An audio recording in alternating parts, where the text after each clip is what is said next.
ainda não tem essa tecnologia, precisa decidir quem vai fornecer e a China pode ser o fornecedor. Então, para a gente entender toda essa confusão que o deputado Eduardo Bolsonaro armou, vamos conversar com o professor Márcio Coimbra, que é cientista político e é professor da Faculdade Presbiteriana Mackenzie em Brasília. Professor, seja bem-vindo ao Dinheiro na Conta. Muito obrigado pelo convite, Ju, Gabi. Para mim é um prazer estar aqui com vocês mais uma vez. Professor, na sua opinião, essa publicação no Twitter do Eduardo Bolsonaro, o quanto ela é grave? Não, ela é grave porque ela tem um peso político, né?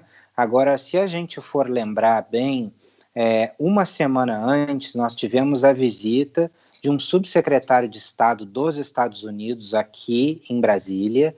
Ele esteve no Ministério de Relações Exteriores. O Brasil assinou a entrada nessa Clean Network e o ministro Ernesto Araújo esteve junto. Ele esteve em vários eventos, inclusive com alguns ministros, inclusive com o deputado Eduardo Bolsonaro, e o Brasil ali expressou a satisfação de fazer parte, seria o 50º país a fazer parte dessa Clean Network, né? Então, na verdade, o que o deputado Eduardo Bolsonaro tuita ali não tem nada de novo. Eu acho que o grande problema que você tem ali é na linguagem, na forma como e no local e na forma que você coloca, né? Então, eu acho que a gente, quando trata de relações internacionais, a gente sempre precisa tratar com as coisas com devido cuidado, e eu acho que o Brasil, na verdade, já tinha dado esse passo que o deputado Eduardo Bolsonaro falou uma semana antes, né? Então, na verdade, não precisava ele reafirmar isso como deputado uma semana depois. Agora, professor, como você disse, né, o tema exatamente não é novo. Nessa visita que foi feita de uma equipe da diplomacia americana para o Brasil, o país se comprometeu a entrar nessa rede de segurança que tira a Huawei do jogo, mas queria te ouvir um pouco sobre a resposta da diplomacia chinesa e até onde essas tensões vão se perpetuar sem que haja um efeito negativo para a economia, para as relações comerciais com a China?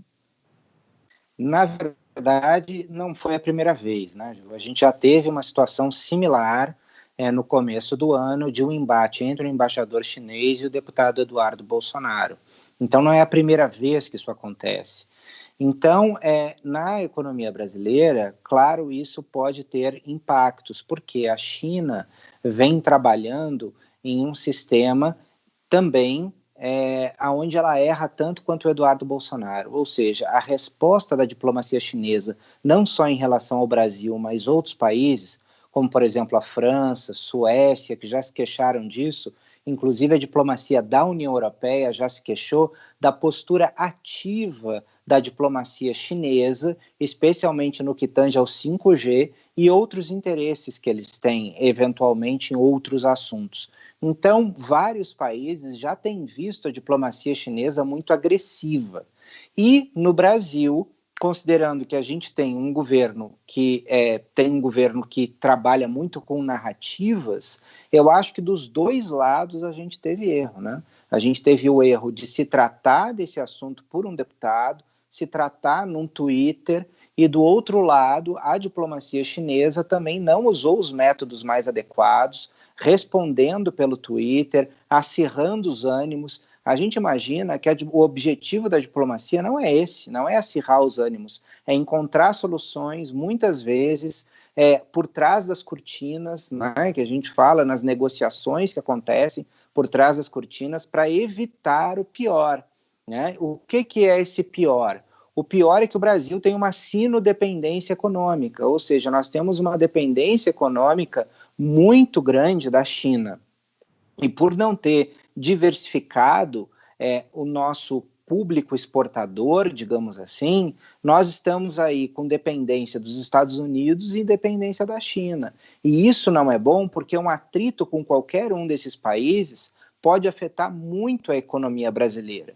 E com a China, nós estamos falando também de commodities. Commodities, a gente sabe que é o nosso agro, e o nosso agro é muito importante para a balança comercial, é muito importante para a economia, é muito importante para o PIB, para a geração de empregos. Então, como a gente tem um setor estratégico que está superdimensionado para a China e a gente não tem uma diversificação da nossa matriz exportadora para diversos lugares do mundo, nós sim corremos risco de entrar em atrito com um país específico e isso acabar gerando danos para dentro da nossa economia. Agora, professor, o Brasil, então, já tem aí essas farpas trocadas com a China, tem farpas trocadas com a Argentina, com a França, com a Alemanha, agora uma tensão ali com os Estados Unidos, em um eventual não, já vai ser, né, o governo Biden já começou a transição. Como que o senhor avalia essa diplomacia do governo brasileiro? A gente tem que sempre lembrar que a diplomacia do país ela é dada pelo presidente da República, né?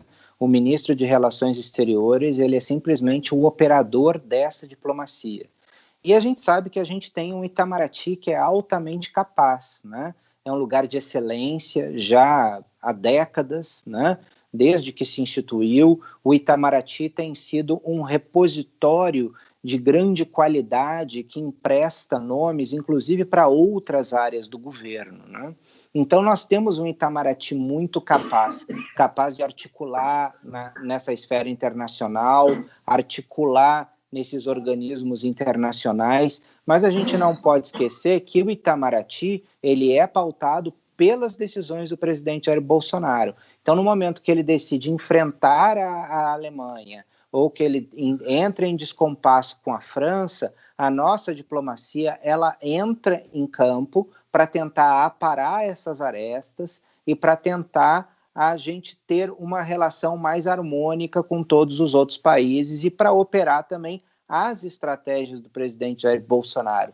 A gente não pode esquecer que, no fundo, a estratégia da política externa ela é do presidente, porque às vezes a gente confunde, a gente acha que a política externa é do chanceler, é do ministro de Relações Exteriores, e ela não é, ela é dada pelo presidente. O chanceler é um simples operador. Então, na mesma forma que o presidente Jair Bolsonaro ele tem uma característica beligerante dentro do Brasil, ele tem também nos seus contatos com alguns líderes estrangeiros que ele não vê com bons olhos, ele tem o mesmo tipo de conflito. E também aproximações inesperadas, como nós vimos a semana passada, por exemplo, com o presidente Putin, que a gente não imaginava que você sendo próximo dos Estados Unidos, você teria uma atitude muito próxima também do governo de Moscou, já que Moscou e Washington se entreolham sempre com grande desconfiança, mas o presidente Jair Bolsonaro, diante de um elogio do Putin, ele abriu os braços para Moscou e parece aí que existe algum tipo de aproximação. Então, na verdade, a diplomacia que nós temos hoje é muito uma diplomacia presidencial, ela é baseada nas vontades e afinidades ideológicas do presidente da República. Agora, professor, a gente, como a Gabi falou, né, a equipe de Biden finalmente pôde começar a fazer a transição com a autorização ali de Donald Trump, e essa semana ele apresentou os seus nomes ali que vão compor o Estado, o governo do Estado americano. Agora, e aí ele traz uma novidade que é uma figura que vai compor pela primeira vez o Conselho de Segurança Nacional com foco em mudanças climáticas. Então, tem um alinhamento ali dele com a pauta ambiental forte, ele fala de uma volta do multilateralismo e, ao mesmo tempo, você trouxe aí, né, esse ponto do Brasil, do governo Bolsonaro, se aproximando de Putin. A gente deve ver um realinhamento dessas relações internacionais com a eleição de Biden, saída de Trump, o Brasil e Rússia. Como é que o senhor vê daqui para frente essas relações? Olha, certamente a gente vai ter ajustes aí, porque o governo Biden ele é um governo muito diferente do governo Donald Trump. Ele é um governo que privilegia primeiro a agenda do presidente. A agenda do presidente Biden é uma agenda diferente do Donald Trump, ele olha com mais ceticismo para a Rússia, né? Diferentemente do presidente Donald Trump, que olhava com muito mais beligerância para a China, nós vamos ver os Estados Unidos olhar com muito mais preocupação para a Rússia. O novo secretário de Estado é alguém especialista nesse assunto e muito crítico da Rússia. Então, a Rússia vai enfrentar muitos problemas com Washington nesses próximos anos. E a agenda clara do presidente Biden é uma agenda ambiental. Ele tem a agenda ambiental e a reconstrução do posicionamento dos Estados Unidos nos organismos multilaterais, ou seja, evitar a saída dos Estados Unidos da Organização Mundial da Saúde, o retorno, né, ao Acordo de Paris, ao retorno à Unesco, ou seja, existem vários movimentos do governo Biden que indicam esse sentido, porque o Biden em si, ele é alguém que vem do Senado, do Comitê de Relações Exteriores, ele sempre trabalhou nesta agenda, ele sempre foi alguém muito engajado dentro da esfera internacional, então ele vê, ao contrário do Donald Trump, que os Estados Unidos precisa voltar a ter uma posição de discussão dentro dos organismos internacionais, que são os fóruns adequados para determinados tipos de discussão, inclusive a agenda climática, que é uma agenda muito importante para o presidente Biden. Não é à toa que o presidente eleito indicou um John Kerry, que foi secretário de Estado, para ser o enviado especial do clima. Ou seja, este governo Biden, ele toma contornos multilaterais muito claros. Você verá os Estados Unidos com posicionamento em organismos internacionais e discutindo agendas multilaterais, retornando a esses organismos internacionais, olhando com ceticismo para a Rússia e para governos autocráticos e tendo uma postura em relação à América Latina muito parecida com o governo Obama. Então, o Brasil, ao não cumprimentar o presidente Biden, ele já saía atrás por conta da questão ambiental. Agora ele sai 2 casas atrás, digamos assim.